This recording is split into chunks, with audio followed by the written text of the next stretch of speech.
Yes, a real Sprint. These cars are actually rarer than a GTO. 67 6-cylinder overhead cam. That's what that was called. OHC. Pontiac Tempest Sprint. You don't see many of these cars. Numbers matching car. There was only 89 of these built with this package. That don't mean there's 89 just like it. Being a convertible, it's got to be rare. Yeah, there's only 89 built total that was Sprint. 89. I love getting these rare numbers, these stories. Yeah, you look it up. These cars are rarer than a GTO, ain't they? I know where a 67 is. I'm looking at the buy. It don't have the 6 in it no more. But all numbers matching. yeah, this is kind of a. I don't have enough to restore them, so I kind of just make them ratty to drive. I make them safe and drive them. Yep. Like a 70 Riviera I do. But this is beautiful. How long you owned it? Her grandma bought it in. Oh, that's a story right here. Can I put you on camera? Well, if you want the story, I can. Definitely put him on camera. Yeah, I'd like to hear the story. Sure. It's I'm on YouTube and Facebook, and like I'll tell you in a minute, but it's good following. Okay.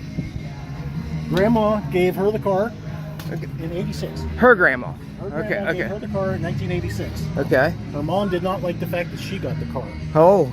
so she was not allowed keeping the car at home. Oh. So she took the car over to her boyfriend's house at the time. She went to school one day, got out of school, went over to see him, and the car was gone. His dad did not like the fact that the car was there. So someone came up along the street, saw the car sitting in his yard, and offered him $500 for the car.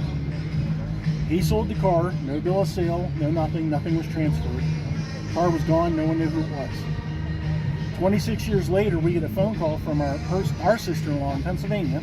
She said someone came to our house looking for you, her, and they have a car that's in your name. Your name's still on the title. They're trying to sell it, and they want to get you to sign off on the title. I called them up and said, no, the car was never to be sold. It's actually stolen. They apologized. They didn't understand. They didn't know what was happening. So they offered to give us the car back. So when we went to pick the car up, we gave them their original $500 back. But this is the condition we got the car in. So are they the ones? Did the same guy keep it all them years? Yes. Oh, that's even weirder. Yep. So he kept it all the. That was good to do that, because that could have tied you up in court, because it's like 9% is possession. They say, I mean. Yep. So, wow. Is that how you got it? It was already tore apart? Yeah. They thought they were going to do a restoration Oh, themselves. okay. So they tore it apart, and they had the engine and the frame in the garage. They had the main body in a shed, and the rest of the parts sat out, and it was left to rust. Weathered. Yeah. Wasn't as good as it was you brought it there 25 years before, was it? No. There you go. Oh, man. They even thought about painting it blue, it looks like. Yeah. Little spray can, rattle can. So, man, we got it restored. I had to be like, oh my gosh, after seeing it. But it had to be a good feeling finding it.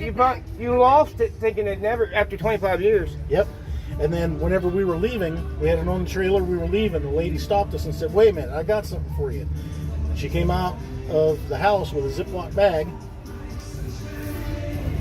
Here's all the original title. Oh, so they had the original title? Yes. So it was in the car or something? They had it all in the Ziploc bag. There's the original transfer papers. And then since this is a Pennsylvania car. So it's the title was in her grandma's name? It was in okay. Her grandma transferred it. Okay, so you had it legally transferred. Okay. Yep. In 1986, the car was transferred to me. 1986, okay. And then in Pennsylvania, you have to have your registration stickers. Uh-huh. We have every one of them.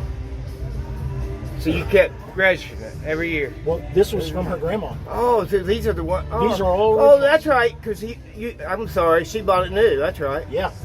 We had lost in the store. We have the original books, The original bill of sale is all the books. The bill of sale is in here. Wow. We have everything. Bill of sale, you got the original bill of sale, you can show me? Yeah, 67. Was that this? No. What? That's the paper the guy wrote up to. Yeah, the transfer. Man, I bet you didn't stay with that boyfriend long after that, did you? What a boyfriend! Yeah.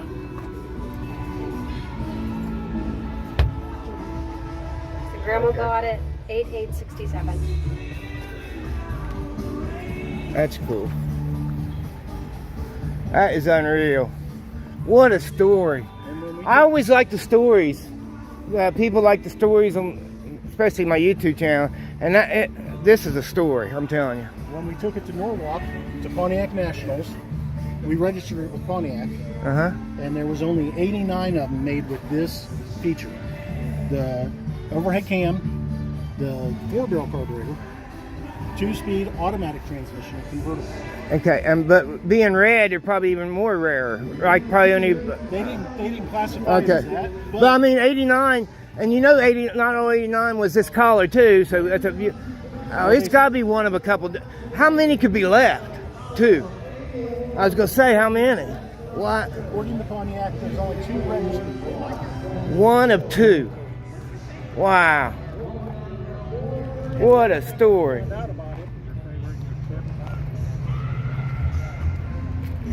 The other thing we found out about it when we went to Norwalk, the president of Pontiac came over and looked at the sales sticker we have in the window sticker. He said this was a program car.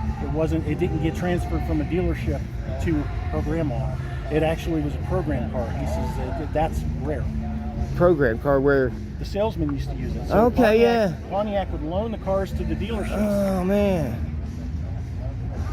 So it's really 1 of 1 if you want to get down to it. Yes. But 1 of 2, I think that's something to brag about. That's on the road. Yes, I'm just glad. I mean, you know, you got the original motor and everything with it. That's so cool. I was looking at one just to make it into a ratty car, and it's 086, but somebody had a V8, just a block sitting in it, and didn't have the 6-cylinder no more. Them engines are getting. People are starting to. Just the engine alone starting to get valuable. You know, people starting to find out about the cars. I think they only made them 66, 67.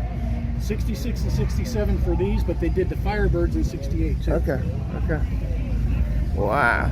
Do you have a Facebook page or anything where you show it? Do you got like its own little? I just have my own Facebook page, but I've never thought about making a page for it. People do that. It's easy to do.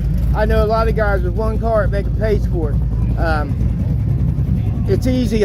You just go to pages on your thing and they'll say create. It's easy to create, and I'm serious. With that much interest, if you started like sharing that with all the Pontiac groups, you get so many people just thanking you for sharing it. You should share it. Something that rare, I think you ought to share it on Facebook. With Norwalk, we went up there were 6,500 cars, and this is the only one of this.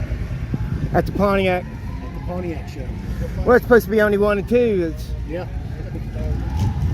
Wow, and it's a real one too, you know? Yeah. That is so, that just shows you, you know, you don't have to go fast to be cool, you know what I mean? Yep. And look good.